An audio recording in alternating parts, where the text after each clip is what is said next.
자, 이제 우리 교재 309쪽에 종국재판을 한번 보도록 하겠습니다. 이제 종국재판 혼자 읽어도 되는데 저랑 같이 시간이 되시는 분은 같이 읽으시면 됩니다. 자, 종국재판이라고 하는 거는 끝장이라는 거죠. 끝. 앞으로 이제 이 법서를 읽으실 때는 용어의 뜻만 좀 편하게 쉬운 말로 바꿔가지고 이 공부를 하시면 훨씬 더 좋습니다. 여러분 이해하시는데 훨씬 더 빠르니까 너무 그렇게 이게 좀 멋있게 보이는 그런 법률 용어 쓰려고 하지 마시고, 이해할 때에는 그냥 쉽게 생각하셔도 돼요. 종국재판입니다. 끝재판이에요. 마지막, 종국이란 말이 그 말입니다. 그래서 의의를 보시면, 종국재판이란 피고 사건에 대한 소송을 그 신급에서 종결하는 걸 말합니다. 그 신급에서 종결을 한대요. 그 말은, 얘가 1심, 2심, 3심, 고신급을 이제 마지막으로 딱 끝장을 내주는 그걸 말하는 겁니다. 그럼 내용이 뭐가 있느냐? 이제 요게 있다는 거죠. 이제 우리가 이제 종국재판이라고 하는 파트에서 공부를 해야 될 게 유죄, 무죄 판결, 유무죄 판결이라고 하죠. 유무죄 판결, 그 다음에 관할 위반 판결, 공소기각 판결, 공소기각 결정, 면소 판결. 이걸 이제 나중에 공부를 다 하고 나면 뭐 쉽습니다. 어려운 게 없어요. 자, 유죄 판결은 뭐 나쁜 놈, 나쁜 놈이니까 범죄의 혐의가 인정이 된 거. 그 다음에 이 사람은 뭔가 이제 풀려나는 거죠. 관할 위반 판결은 뭘까? 관할을 위반했답니다. 이제 관할이 뭔지는 모르겠지만 내 구역이 아니라는 거죠. 그러니까 법원에서 사건을 딱 받아봤는데 이거 내가 처리할 사건이 아닌데 이걸 왜 가지고 온 거야? 이렇게 하는 거죠. 그래서 끝장 내버리는 겁니다. 관할 위반 판결. 그 다음에 공소기각은 두 개가 있는데 공소기각 판결이고 공소기각 결정이 있어요. 이건 뭐 이제 뒤에 나오니까 그때 가서 보겠습니다. 그리고 이제 면소 판결이라고 하는 게 있어요. 이것은 다 각각의 특색이 있어요. 특색이 있는데 이걸 하나의 카테고리로 묶은 거는 뭐냐면 이게 뭐다? 종국재판이다. 그래서 유무죄 판결, 관할 위반 판결, 공소기각 판결, 공소기각 결정, 면소 판결이 나면 그 신급이 종결된다. 이렇게 생각하시고 가면 되겠습니다. 자, 그래서 이제 이거를 우리 교재 순서대로 하나씩 볼 건데 유죄 판결 먼저 볼게요. 자, 유죄 판결이란 법원이 피고 사건에 대하여 범죄의 증명이 있다고 판단하는 경우에 선고하는 실체 재판을 말한다. 여기 아마 이제 우리가 지금 우리가 형사소송법을 처음 지금 하고 있기 때문에 몇 가지 좀 이야기를 하고 가겠습니다. 피고 사건이라고 돼 있잖아요. 여기서 말하는 요 법원 있지 않습니까? 요 법원은 수소법원이라고 합니다. 그래서 그 재판을 담당하는 법원을 말하는 거예요. 자, 수소법원이라고 하는 뜻은 수를 받은 법원이에요. 그러니까 그 재판부라고 생각하시면 됩니다. 그 당의 재판부, 그 재판하는 그 법원을 수소법원이라고 표현을 해요. 그러니까 수소법원이라고 하는 거는 당연히 기소가 된 후겠죠. 기소 후니까 당연히 앞에 여기 이제 당사자로 참여하는 사람은 피의자가 아니고 피고인이다. 이 피고 사건에 대해서 범죄의 증명이 있다고 범죄를 증명해야 되는 거죠. 누가요? 검사가 증명을 해야 되는 것이고 검사는 증거에 의해서 범죄 사실을 증명해야 됩니다. 근데 이 증명을 하게 되면 실체 재판으로 뭘 한다? 유죄 판결을 한다. 여기서 말하는 이 실체 재판은 사실관계를 다 이렇게 살펴본다는 그런 뜻이에요. 그래서 반대말은 형식재판. 이거 형식재판이 반대말입니다. 그래서 이 유죄 판결, 무죄 판결 이런 것들은 실제 판결이라는 거죠. 유죄 판결은. 유죄 판결의 종류에는 형 선고 판결, 방금 우리가 본 겁니다. 뭐 징역 1년 이렇게 가는 거고요. 선고유예 판결, 선고유예는 어디에서 공부하냐면 형법에서 공부하죠, 사실. 그래서 선고를 해야 되는데 선고를 잠깐 잡아놓겠다, 유예하겠다 이런 뜻입니다. 그런데 어쨌든 이거는 유예를 하기는 하지만 유죄예요. 형을 선고하려고 하고 있기 때문에 무죄 판결은 아니라는 뜻입니다. 그래서 이거는 그거고, 형 면제 판결. 형 면제는 형을 선고는 한 거죠. 선고는 했는데 선고한 다음에는 뭐를 해야 돼요? 집행을 해야 돼요. 집행을 해야 되는데 집행을 하지 않겠다. 이걸 뭐 하겠다? 면제하겠다. 이런 뜻입니다. 그래서 이 세 가지는 다 유죄 판결에 포함이 되는 거예요. 형 선고 판결, 형의 선고 유예 판결, 그 다음에 형 면제 판결, 이 모두 다 뭐다? 유죄 판결이다. 이렇게 보시면 됩니다. 그냥 사또가 그냥 너는 징역 1년에 처한다 이런 식으로 하는 게 아니에요. 판결문에 반드시 왜 유죄가 되는지를 적어줘야 됩니다. 그래서 우리 법조문은, 우리 형사소송법은 유죄 판결의 주문에 명시할 사항을 이거는 반드시 적어라 라고 적어져 이제 규정을 해놨습니다. 그래서 네 가지가 있는데 범죄될 사실, 증거 요지, 법령의 적용, 그 다음에 뭔가 항변을 하게 되면 거기에 대한 판단을 해줘야 돼요. 자, 예를 들면 살인죄로 처벌을 한다고 칩시다. 그럼 살인이면 범죄될 사실이라면 뭐라고 하겠습니까? 사실관계니까 예를 들어서 2025년 12월 24일 크리스마스 이브에 밤 강남역 사거리 11번 출구에서 물론 앞에 이제 갑이 나오겠죠. 갑이 그 다음에 을을 칼로 찔러 사망케 하였다. 이런 식으로 이제 다 적어줘야 된다는 거죠. 판결문에. 증거의 요지. 그때 뭐 이제 증거가 나오겠죠. 이걸 인정하는 게 칼, 뭐 CCTV, 목격자, 이런 것들이 다 나올 겁니다. 그래서 이러한 것들에 따르면 뭐가 된다? 유죄가 된다. 이렇게 하는 거고. 법령의 적용. 자, 그럼 몇 조예요? 뭐 250조 1항 이렇게 되어 있고, 만약에 사망을 안 하고 뭐였다? 미수다. 이렇게 하면 미수 조문이니까 25조, 26조, 27조 사이에 들어가겠죠. 형법 안 하신 분들은 이건 그냥 패스하셔도 됩니다. 자, 이런 것들 조문 적어주시고, 그 다음에 만약에 이 사람이 공동정범이었다. 그럼 30조를 적어주시고, 간접정범이었다. 34조를 적어주시고, 살인죄의 뭐 이제 공분과 신분과 관련돼가지고 또 문제가 있다. 그럼 뭐 33조를 적어주시고, 자, 이런 식으로 법 조문을 다 적으라는 겁니다. 4번이 중요합니다. 법률상 범죄 성립을 조각하는 이유 또는 형의 가중감이 되는 이유가 되는 사실, 여기 좀 하나가 좀 빠졌는데, 만약에 이유에 대한 판단이에요. 판단. 자, 이제 이 말이 무슨 말인지 좀 살펴보도록 할게요. 간단히. 사람을 살해를 했는데 항상 갑은 이제 나쁜 사람, 피고인이고, 갑이 피고인인데 사람을 죽였습니다.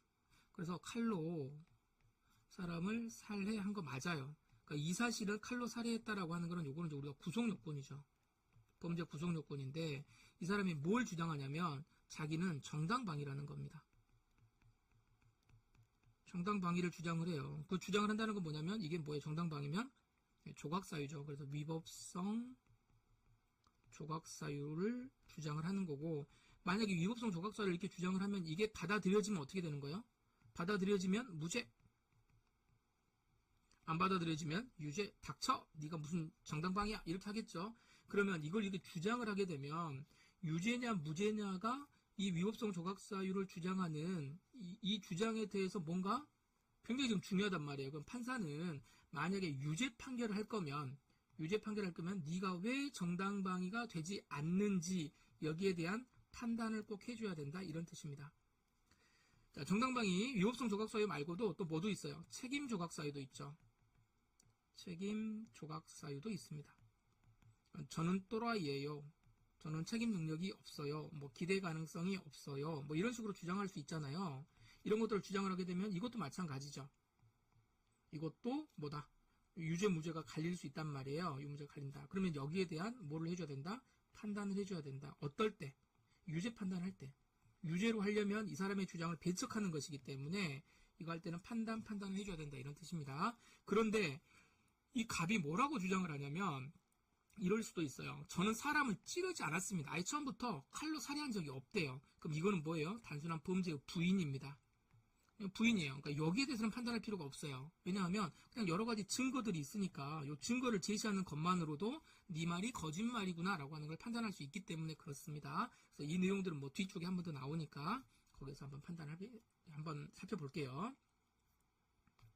자, 다시 돌아와서 그래서 요 네 가지를 좀 정확하게 여러분들 한번 좀 보시면은 좋겠습니다. 요 네 가지 하나, 둘, 셋, 넷 요거 보시고 여기에 대한 판단이다라고 하는 거 체크를 좀 해주시면 되겠습니다. 그 이하의 내용들은 제가 방금 설명드린 거를 쭉 나와 있는 거예요. 먼저 가볍게 보겠습니다. 범죄될 사실 1번 범죄될 사실 그러니까 구속요건이에요.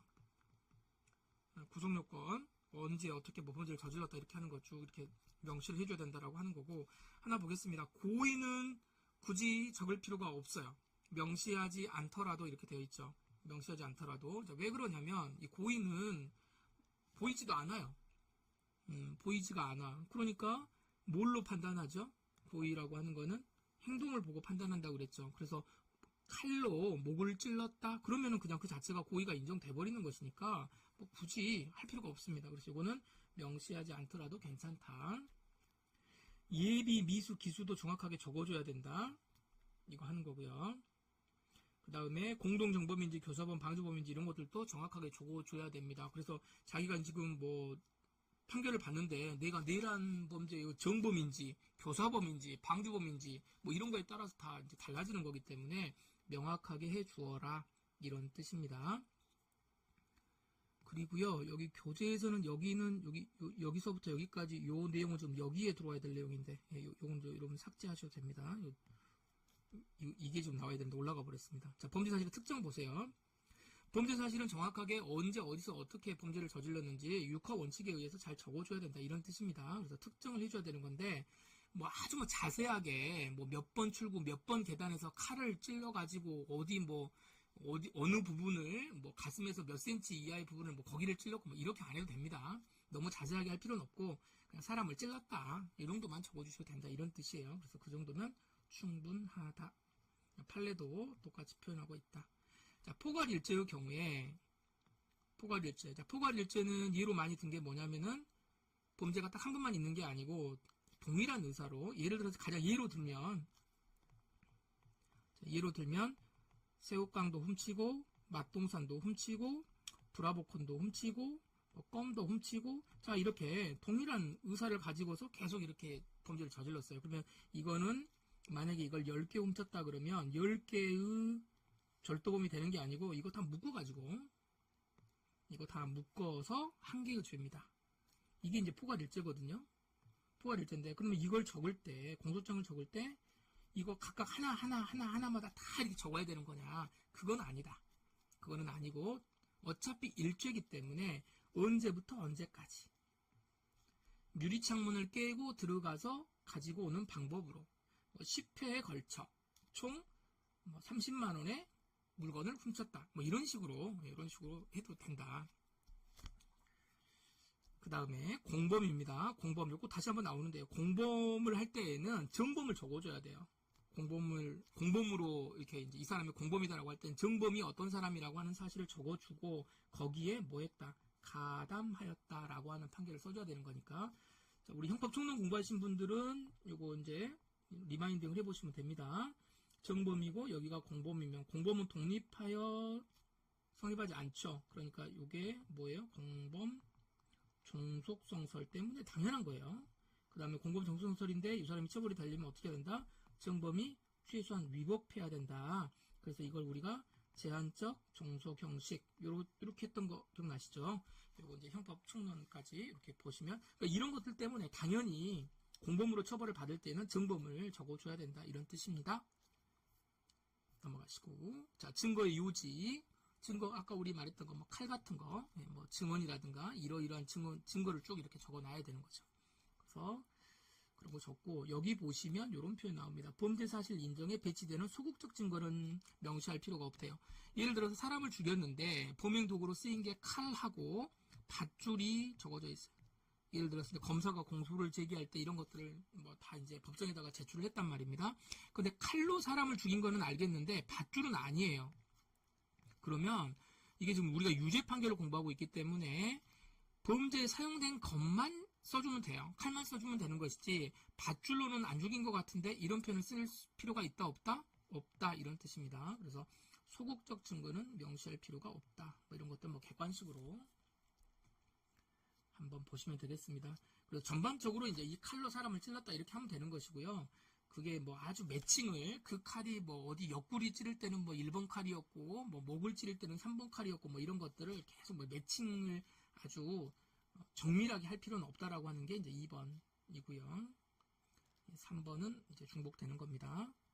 자, 법령의 적용. 법령 적용할 때 아까 우리 250조도 적고 만약에 미수범이었다라고 한다면 25조도 적고 공동정범이면 3조도 적고 막 이렇게 적어야 된다는 거잖아요. 이런 걸 적어야 되는 건데 왜 적어야 되는 거냐면은 이제 이걸 보고 여기에 구속 요건이 맞는지 안 맞는지 우리가 판단하기 때문에 그런 겁니다. 그런데 이 숫자잖아요. 이게 숫자.